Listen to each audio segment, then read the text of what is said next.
on, ladies and gentlemen, my name is Arcane Static, and welcome back to another episode of Cooking for People as Lazy as Me. I got stuff to do today, so we're gonna do a thing that will allow me to do other things while I'm cooking. Here's what we're making today. Let's get started.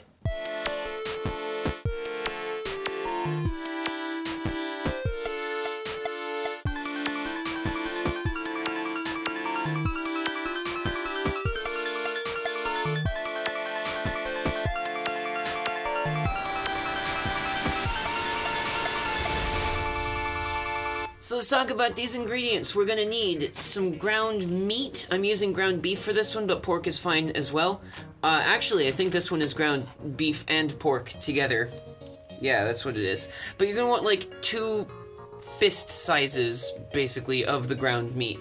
Just a pound and a half, maybe, or so. You're gonna need a bunch of cabbage, like 1.5 to 2 cups of pretty much roughly chopped cabbage. So like half a head of normal sized cabbage would be plenty enough for that. You're gonna need a leek, just this good bit here, chopped up. This bit up here you can save for your vegetable stock, which we'll talk about in another video later. But basically just stick this and any other vegetable cuttings that you have into a bag in your freezer and leave them there until you have a bunch of them. You'll cut this thing up. You'll need some mushrooms. If you don't like mushrooms, don't put them in. Pretty easy as that. You'll need 4 bouillon cubes. I use chicken right now because that's the only ones that I have, but if you have beef bouillon or vegetable bouillon or whatever you want to use, by all means go for it. We're gonna need 1 can of crushed tomatoes. Crushed tomatoes are like whole peeled tomatoes is fine, but crushed tomatoes is easier. And then we're gonna need some garlic, either dry garlic like I've got here, sliced dried garlic, or minced garlic, or even just garlic salt, so long as you have a little bit of the garlic in there.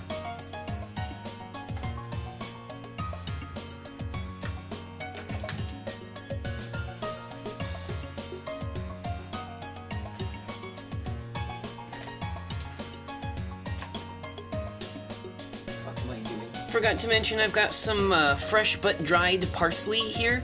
If you want to use some parsley, parsley's good in it. You just take like 1 bit of it.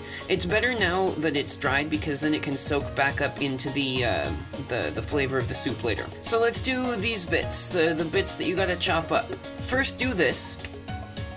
So you've got the outside of the stuff that you don't need cut off and easy and stuff. Take this stuff, put it in your sack in the freezer for making vegetable stock. Now let's take a look at these guys and do this. Chopped up half the cabbage, you wrap the other half in like a saran wrap or something so you can use it later. Chop up the leek, the green onion, into pieces about this size or so. Put like a tablespoon of oil or so. And we'll go ahead and heat this dude up. There we go. Put him down on like a low to medium heat. We'll let this thing heat up. Oh, the lighting sucks in here today. We'll go ahead and take our meat, and we'll use a spatula to pop the meat into... Come on. Pop the meat inside and just brown it in here. While the meat is browning, I like to throw in a little bit of spices. So today we're putting in a little bit of paprika. And of course my favorite pepper.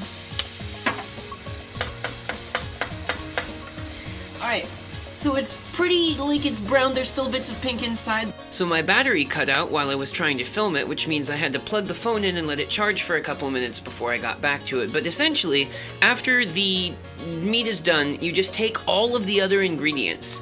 The can of tomatoes in, take that can, put some water in it, put that in, take the 4 bouillon cubes, put that in, stir that stuff all up. After that, put in all your cabbage and your green onions, and then put in some pepper and some salt, maybe some garlic in there. I put in a little bit of paprika because I like paprika that way. And then on top of all of that, you put in your pieces of parsley if you want to. From here, you can turn your heat up to like a medium, maybe, until it starts to boil like this, at which point you'll want to bring it back down so that it's like a slow simmer. Every once in a while, come back and stir this thing, but let it simmer for about an hour or so. During this hour, you can go and edit YouTube videos. So I guess we forgot to put the mushrooms in, which is fine. You just, if you want to put them in, you put them in at the same time that you put in the cabbage and the green onion and that kind of stuff. I forgot, so mine doesn't have mushrooms in it, but yours can if you want to. Alright, so we've let this thing simmer for quite a good time, so let's go ahead and check to see if it is ready. The best way to do so is to take one of the bits of cabbage with the sort of thicker bit in it, so like one of these, and chomp on it, and if it's tender, then it's probably good. It's perfect! So right about now would be a great time. Oh, it's hot. Oh, it's hot. A great time to turn the fire off. Okay, so fire's been removed. Next up, you're going to want to take out your bits of parsley, because they've cooked all of their delicious flavor into the soup now, so you can get rid of these. Unless you want to eat them. That's also fine. I don't like eating straight parsley, but if that's your thing, then go for it. Nice ground beef, and there's the tomatoes, and the broth is nice and thick. So let's put some in a bowl. So you've done pretty much no actual work to do this thing. You put a bunch of stuff in a pot, and then you put it on fire, and then you fuck off for like 45 minutes to an hour, and then you come back and you eat the stuff that's inside.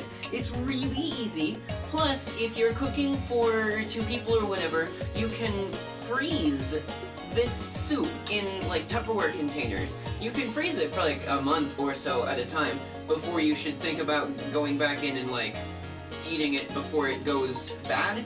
Like, it might freeze or burn slightly depending on how well it's been packaged. For the most part, it's pretty damn good. It's still really hot right now, which is why I'm not stuffing my face with it, but like, I can eat this for dinner for like 2-3 days in a row and not get tired of it. So if you're making it for friends or for like a party or something like that, it's great because it makes a decent amount, and you can always double up or half any of the ingredients or whatever to make bigger or smaller portions. And the only thing that has to happen is you put it on the stove for a while. It's got deep leafy greens that aren't iceberg lettuce in them. It's got meats for proteins and things like that. It's got tomatoes, which are great for vitamin C. So it's fantastic. Pretty good for like maybe a post-light workout thing as well, or like a lunch. Dip some, oh god, I should make toast. Put some buttered toast in this stuff. Oh god, that would be amazing. I didn't even think of that until just now. This video's been kind of a mess because my battery died while I was doing it, but I hope that you enjoyed it. If you did, the like and subscribe buttons are waiting just below this video. Oh god, this is so hot. Just below this video to make a good soup for you to eat later. You can also follow my socials. It's Facebook and Twitter that are in the description box. And if you feel like doing it, you can throw some support my direction at the Patreon link that's there as well. Thank you guys very much for watching, and I'll see you